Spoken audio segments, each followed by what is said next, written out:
A Rádio Sputnik Entrevista. Amigos da Rádio Sputnik, o Instituto Ibope Inteligência acaba de divulgar uma pesquisa realizada entre os dias 12 e 16 de maio, revelando que para 63% dos brasileiros, interesses privados dos políticos moveram o processo de impeachment contra a presidente Dilma Rousseff. E é sobre esse assunto que nós vamos conversar agora com o cientista político Antônio Marcelo Jackson, professor da Universidade Federal de Ouro Preto, em Minas Gerais. Boa tarde, professor Antônio Marcelo Jackson, como está o amigo? Tudo bem, Arnaldo, é sempre um prazer atendê-los. Prazer enorme, eu gostaria de saber a sua opinião sobre o resultado desta pesquisa do Ibope realizada justamente no período em que o presidente interino Michel Temer assumiu o governo, e o dia inicial desta pesquisa, 12 de maio, é o dia do afastamento da presidente Dilma Rousseff. Bom, Arnaldo, essa pesquisa ela reflete fielmente o que nós estamos observando no país, pelo menos de abril para cá, ou de forma mais específica, se você lembrar até de um programa que eu participei a seu convite, de toda a equipe da rádio, no final do ano passado, falando do sistema político brasileiro. Sim, você mencionava a questão do presidencialismo de coalizão. É um sistema que foi feito para não funcionar. Ora, não funciona por quê? Por tudo o que eu já expliquei, que não preciso voltar de novo no assunto, completando com com a nossa eleição proporcional, que permitiu essa anomalia, né? Nós temos 478 deputados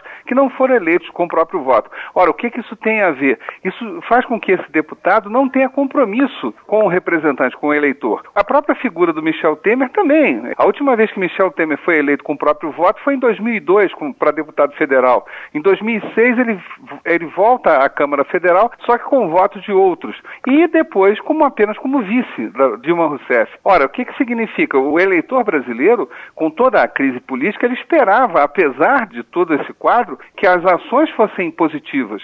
E, no entanto, quando Michel Temer assume interinamente a presidência da República, ele nomeia uma série de ministros, dentre os quais 7, 8 estão envolvidos na Operação Lava Jato. É uma frustração gigantesca. Isso se refletiu nessa pesquisa realizada pelo Ibope? Sem dúvida. E dentro do meu entender como cientista político, é porque essas pessoas, incluindo aí o senhor Michel Temer, eles não têm compromisso com o eleitor.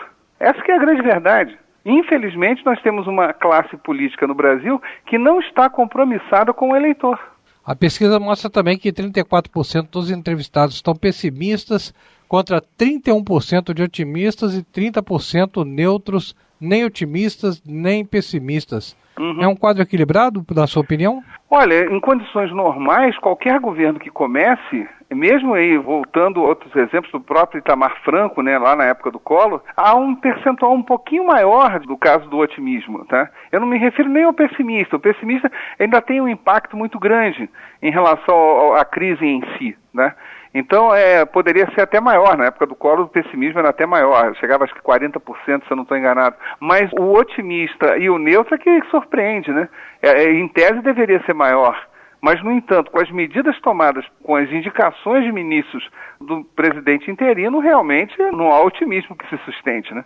O que o senhor espera desses próximos dias da política brasileira, uns dias tão turbulentos que estamos vivendo?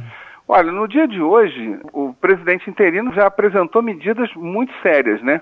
Dentre as quais a utilização do Fundo Soberano e, na prática, a privatização do pré-sal. Eu não sei se abrindo mão desses recursos de uma forma assim tão violenta, isso resolva o problema do país.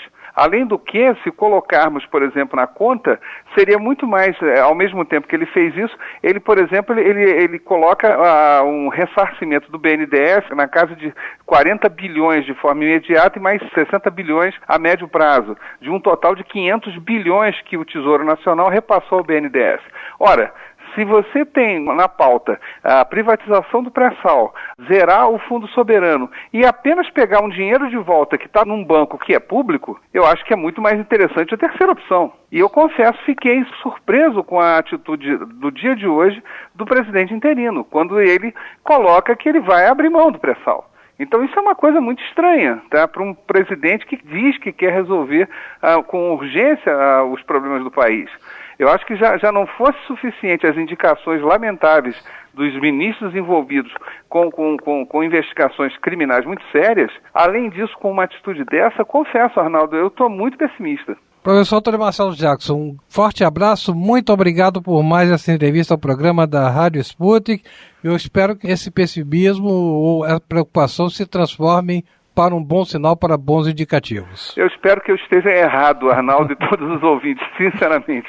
Mas um grande abraço, eu sempre estou à disposição. Conversamos com o cientista político Antônio Marcelo Jackson, professor da Universidade Federal de Ouro Preto, em Minas Gerais, sobre a pesquisa do Ibope, que revelou que 63% dos brasileiros acreditam que políticos estão agindo na proteção dos seus próprios interesses para ter levado a presidente Dilma Rousseff ao processo de impeachment.